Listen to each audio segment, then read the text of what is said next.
क्या आपने कभी रात में आसमान के टिमटिमाते हुए तारों को देखकर खुद से कोई सवाल किया है? आखिर क्या राज है इनमें? यह स्टार सिर्फ दूर से आती हुई लाइट नहीं बल्कि पुरानी कहानियों के भगवान, हीरोज और डीमंस मीन्स असुर हैं। अगर मैं कहूँ कि ब्रह्मांड को समझने की चाबी फ्यूचर में नहीं बल्कि पास्ट में छुपी है, तो क्या आप यकीन करेंगे? आज मैं आपको वापस लेकर जा रहा हूँ पास्ट में, एंशियंट एस्ट्रोनॉमी के सीक्रेट्स को अनकवर करने, जहाँ मिथ्स और साइंस टकराते हैं और यूनिवर्स अपने गहरे राज खोलता है। डोंट वरी, यह कोई हिस्ट्री लेसन नहीं है। इस वीडियो के एंड तक आपको यूनिवर्स के बहुत सारे राज पता चलेंगे और साथ ही आपको यूनिवर्स को देखने का एक नया नज़रिया मिलेगा।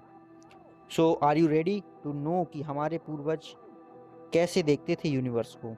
सो लेट्स स्टार्ट द वीडियो।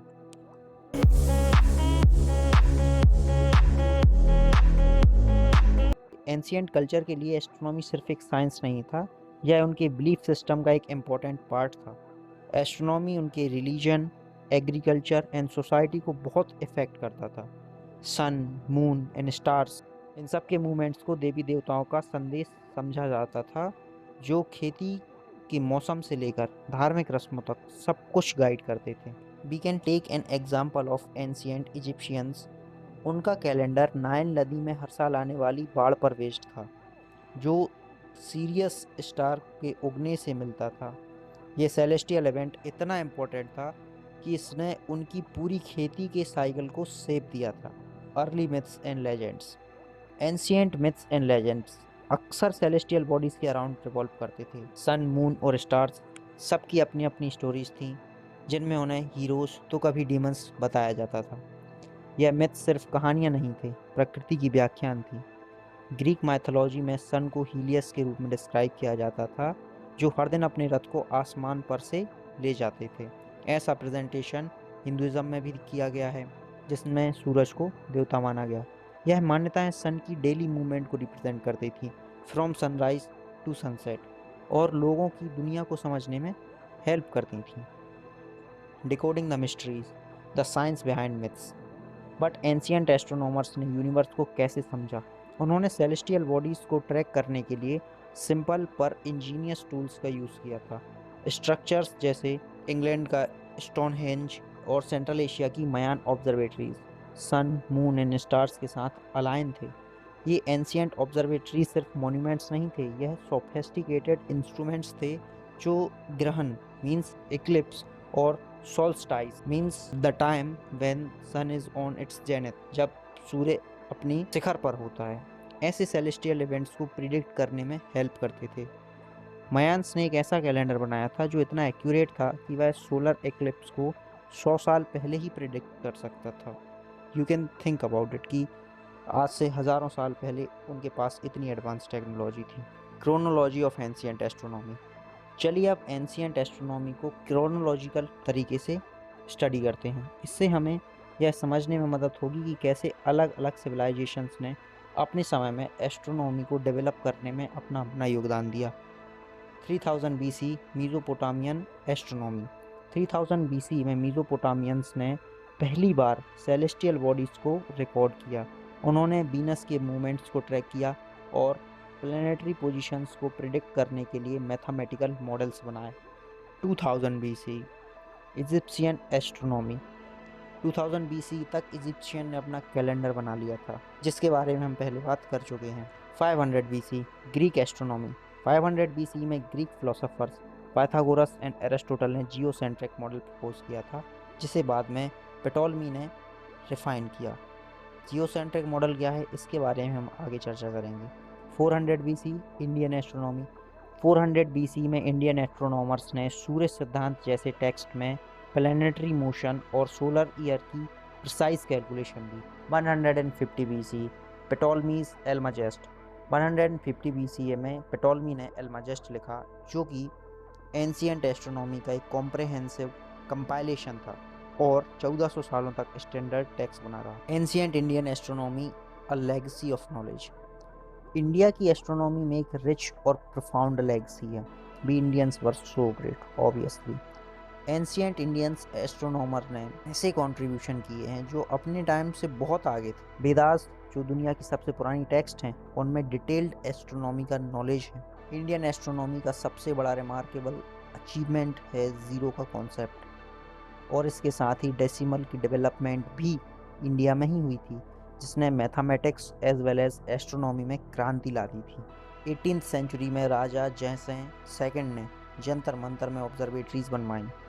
ये आर्किटेक्चरल मार्वल्स मैसिव इंस्ट्रूमेंट्स से इक्विप्ड थे जो सेलेस्टियल बॉडीज़ की पोजीशंस को इनक्रेडिबल एक्यूरेसी के साथ मेज़र कर सकते थे। सम्राट यंत्र दुनिया का सबसे बड़ा सनडायल है जो कि 2 सेकंड की एक्यूरेसी के साथ टाइम बता सकता है। Concept of universe in ancient times. Ancient civilisations ने यूनिवर्स को कैसे देखा, उनका क्या पर्सपेक्टिव था। बहुत से लोगों का मानना था कि दुनिया मीन्स अर्थ ब्रह्मांड का सेंटर है, and sun moon and stars मतलब सूरज, चांद और तारे इसके अराउंड घूमते हैं। यही है जियोसेंट्रिक मॉडल, जिसमें अर्थ को सेंटर माना जाता है। जियोसेंट्रिक वर्ड पर अगर हम ध्यान दें तो यह 2 वर्ड से मिलकर बना है, जियो प्लस सेंट्रिक। एंड जियो एक ग्रीक वर्ड है जिसका मीनिंग होता है अर्थ, और सेंट्रिक मीन्स सेंटर। तो जिस मॉडल में अर्थ को सेंटर माना गया उसे जियोसेंट्रिक मॉडल बोला गया। और हम सब जानते हैं कि यह मॉडल गलत है, बट उस टाइम यह यूनिवर्स को समझने की कोशिश में एक इम्पॉर्टेंट स्टेप था। प्टोलेमिक मॉडल जो एंशिएंट ग्रीक्स ने डेवलप किया, सर्कल्स विद इन सर्कल्स, एक कॉम्प्लेक्स सिस्टम जो सेलेस्टियल बॉडीज़ की मूवमेंट को एक्सप्लेन करता था, जिसे बाद में हीलियोसेंट्रिक मॉडल ने रिप्लेस कर दिया। यह एस्ट्रोनॉमिकल थॉट में एक मेजर लीप थी। Now what is heliocentric model? Heliocentric word पर भी अगर हम ध्यान दें तो यह 2 वर्ड से मिलकर बना है, Helio and centric. Centric means centre, and Helio एक ग्रीक वर्ड है जिसका मतलब होता है सन, सूरज। तो जिस मॉडल में सूरज को सेंटर माना गया उसे हीलियोसेंट्रिक मॉडल कहते हैं। और प्रेजेंट में हमें यह भी पता है कि सन भी सेंटर नहीं है, तो यह मॉडल भी 100% एक्यूरेट नहीं था। The legacy of ancient astronomy. Ancient astronomy की लेगेसी बहुत गहरी है। आज हम उसकी ही लेगेसी पर काम कर रहे हैं। हमने कुछ नया और बहुत अलग नहीं किया आज तक। एडवांस टेक्नोलॉजी का यूज़ करके हम यूनिवर्स को एक्सप्लोर करने के लिए उसी लेगेसी का यूज़ कर रहे हैं। बट जो सवाल आज हम खुद से पूछते हैं कि हमारी यूनिवर्स में क्या जगह है, क्या इंपॉर्टेंस है, और सेलेस्टियल बॉडीज़ का क्या नेचर है, यही सवाल एंशिएंट एस्ट्रोनॉमर्स ने हज़ारों सालों पहले पूछे थे। तो क्या हम असल मायनों में आगे बढ़े हैं या नहीं बढ़े, यह भी एक इम्पोर्टेंट क्वेश्चन है। Influence of ancient astronomy on modern culture. Ancient myths और लेजेंड्स आज भी हमारे कल्चर में रेजोनेट करते हैं। प्लैनेट्स और कॉन्स्टेलेशंस के नाम से लेकर बुक और मूवीज़ में सुनाई देने वाली स्टोरीज तक एंशिएंट एस्ट्रोनॉमी की लेगेसी हर जगह है। जैसे कि आप सभी लोग सप्तर्षि तारामंडल को तो जानते ही होंगे, भले ही आसमान में न जान पाएँ लेकिन नाम तो सुना ही होगा। From myths to reality, the journey continues. Ancient myths से मॉडर्न साइंस तक का सफ़र अभी ख़त्म नहीं हुआ है, एंड पर्सनली मुझे तो लगता है कि अभी स्टार्ट ही हुआ है। जब हम यूनिवर्स को एक्सप्लोर करते हैं तो हमें इसकी एंड्यूरिंग फैसिनेशन याद आती हैं। स्टार्स को स्टडी करके हम सिर्फ यूनिवर्स को ही स्टडी नहीं करते, बल्कि हम खुद को भी समझते हैं। पास्ट की कहानियाँ और मिथ्स हमारे प्रेजेंट की समझ एंड फ्यूचर के विज़न को सेव करती हैं। तो नेक्स्ट टाइम जब भी आप रात के आसमान में तारों को देखें तो यह याद रखें कि आप एक लंबी जर्नी का पार्ट हैं जो शायद कभी ख़त्म ना हो। यह जर्नी है strangers, dreamers, explorers and discoverers की। यूनिवर्स बहुत वास्ट है और इसमें इन्फिनाइट सीक्रेट्स हैं, बट हर एक नई डिस्कवरी हमें यूनिवर्स के थोड़ा सा नज़दीक ले जाती है। अब कुछ सवाल आपके लिए।